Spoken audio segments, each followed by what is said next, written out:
History के question. आओ जरा देखते हैं कि हिस्ट्री में हम लोगों का क्या कैसे और किस तरीके की चीजें रहेंगी, ठीक है ना। हिस्ट्री में क्या कैसे और किस तरीके की चीजें, ले लो भैया वहां से तुम। हाँ, हिस्ट्री में मतलब मैं क्या उसमें बोलूं, ले लो जाओ, ठीक है, लो ले लो। हाँ, अरे प्रथम आंग्ल मराठा युद्ध के समय गवर्नर जनरल कौन था? सर देखिए 1775 से लेके 1782, प्रथम आंग्ल मराठा युद्ध 1775 से लेके 1782 तक चला था और उस समय वॉरेन हेस्टिंग था।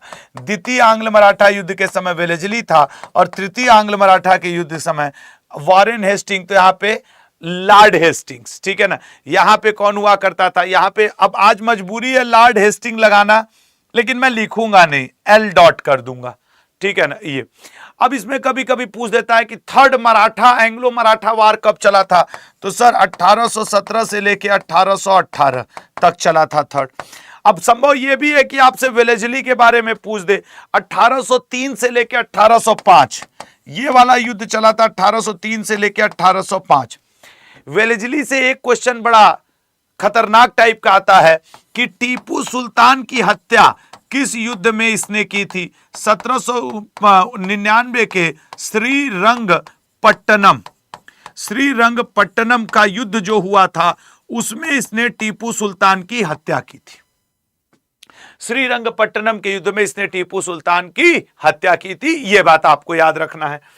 अगला, तो अब देखो आज मैं तुमको क्या पढ़ा दिया, तीनों मराठा युद्ध, कल मैं तुमको तीनों चारों कार्नेटिक युद्ध पढ़ा दूंगा, परसों मैं चारों सिख युद्ध पढ़ा दूंगा। तो जब आप क्लास में रेगुलर रहोगे तो आपको नोट्स, और देख लेना आपसे या तो इनका कोई गवर्नर जनरल पूछ देगा या फिर किस सन में हुआ था, ऐसे क्वेश्चन। और कार्नेटिक युद्ध, एंग्लो मराठा युद्ध, एंग्लो सिख वार, एंग्लो अफगान वार, ये आपके पेपर में 4 ऐसे युद्ध हैं जो 3-3, 4-4 के ग्रुप में हुए हैं, कुल मिला के 15-16 हैं जो आप भूलते हो।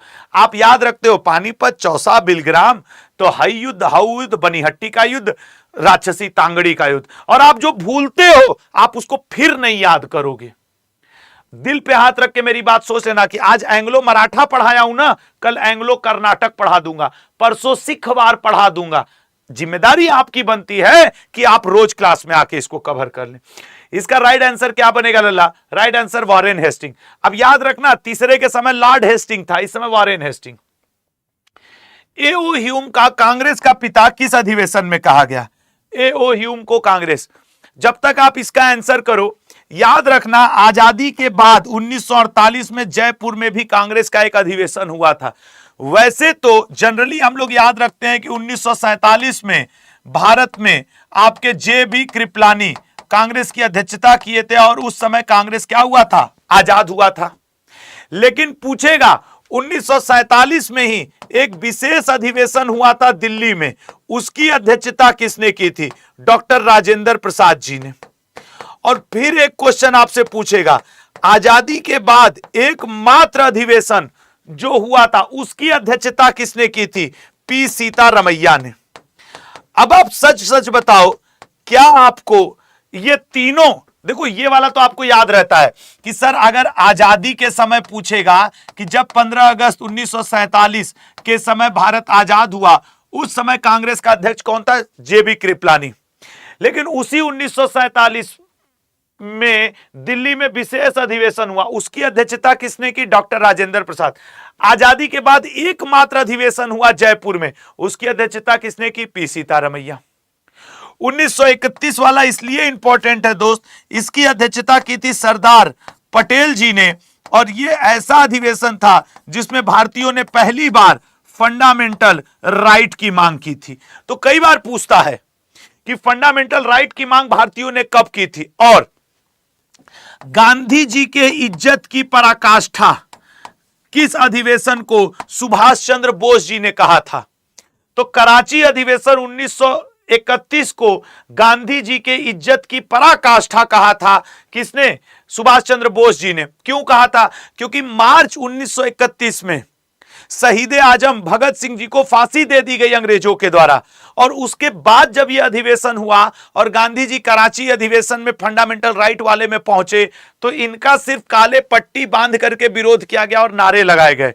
तो सुभाष चंद्र बोस जी ने कहा, इससे ज्यादा गांधी जी को क्या इज्जत चाहिए कि भारत के युवाओं ने इनके ऊपर न गाली दी न कुछ बोला, बस काली पट्टी बांध लिया और गांधी वापस जाओ ऐसे नारे लगा लिए। ये इज्जत की उनकी पराकाष्ठा थी। ठीक है ना,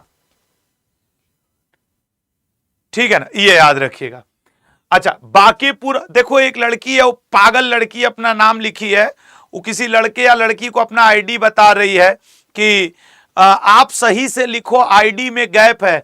जब तुम अपना नमो पागल लड़की लिख लियो तो काहे कोनो लड़का को पागल बना रही हो? उसका आईडी लेकर के क्या करोगी बताओ? तुम क्या करोगी उसका आईडी लेकर के, अपना आईडी देके?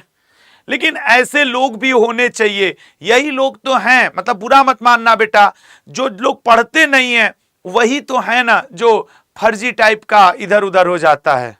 ठीक है ना, अब वो संभव है कि वो मेरे टेलीग्राम के ग्रुप के बारे में भी बात बता रहे हो कि current affairs by Ashutosh sir. छोड़ो ना, मेरी ही आईडी बता के टेलीग्राम का क्या होगा, हटाओ तुम वो सब, तुम अपने पढ़ाई पे ध्यान दो। ठीक है ना, हम मतलब एक परिप्रेक्ष्य से कई बातें। बांकेपुर इसका राइट आंसर है, पटना बांकेपुर। गुवाहाटी का ये वो अधिवेशन है जिसमें खादी अनिवार्य हुआ था। ठीक है ना, कई बार पूछता है खादी अनिवार्य। ठीक है, तो राइट आंसर बना ए ऑप्शन, राइट आंसर बना ए ऑप्शन। सकारी की उपाधि किस शासक ने धारण की थी? मेरे क्लास में आके ना हर क्वेश्चन का आप नहीं कर सकते। ठीक है ना, बताओ बताओ बताओ। सकारी, सर देखिए बारी बारी से देखते हैं कि सकारी की उपाधि किसने धारण की थी।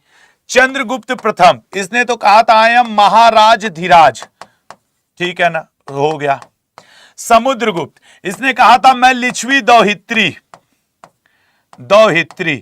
मैं कविराज, मैं भारत का नेपोलियन। ठीक है ना, भारत का नेपोलियन। और भी कुमारगुप्त प्रथम, इसने कहा था भैया हमें तो तुम महेंद्र द्वितीय खाली बुलाओ, I want to took the title Mahendra द्वितीय। चंद्रगुप्त द्वितीय राइट आंसर है। चंद्रगुप्त द्वितीय ने अपने आप को विक्रमादित्य कहा, परम भागवत कहा, विक्रमांक कहा, देवगुप्त कहा और सकारी, सको का वध करने वाला। उसी खुशी में इसने फिर विक्रम संवत शुरू किया था। सको को हरा करके चंद्रगुप्त द्वितीय ने क्या किया था? विक्रम संवत। ठीक है ना, चलो तो ये बात याद रखेंगे। इसका ये 23वें का ये सही है। अगले पे आ जाओ। महाभारत का फारसी में अनुवाद किसने किया था? महाभारत का फारसी में अनुवाद किसने किया था बताइए भैया, सोच समझ के आंसर करो, हो जाएगा। इब्ने बतूता, हाँ इनकी किताब अपनी, अरे यार सीधे सुनो, देखो महाभारत का फारसी में अनुवाद तो बदायूनी ने। बाबर की किताब है बाबर नामा। ठीक है सर, बाबर नामा। तुजुक है बाबरी। अबुल फजल अकबर नामा, अकबर नामा। इब्न बतूता पहने तो जूता, इसने लिखा था रेहला, और ये हो गया। ठीक है ना, इसने क्या लिखा था? रेहला। महाभारत का प्राचीन नाम, मतलब इसने रामायण का प्राचीन नाम, रामायण होना चाहिए, महाभारत मैंने यहां खींच कर दिया। रामायण का प्राचीन नाम क्या था? रजमनामा। ठीक है ना, रजमनामा। अगले पॉइंट पे आते हैं। दक्षिण विजय करने का मिशन अलाउद्दीन खिलजी ने किसे सौंपा था? बताओ बताइए बताइए। दक्षिण विजय करने का अलाउद्दीन खिलजी ने किसे सौंपा था? ऐसे कितने स्टूडेंट हैं? एक बात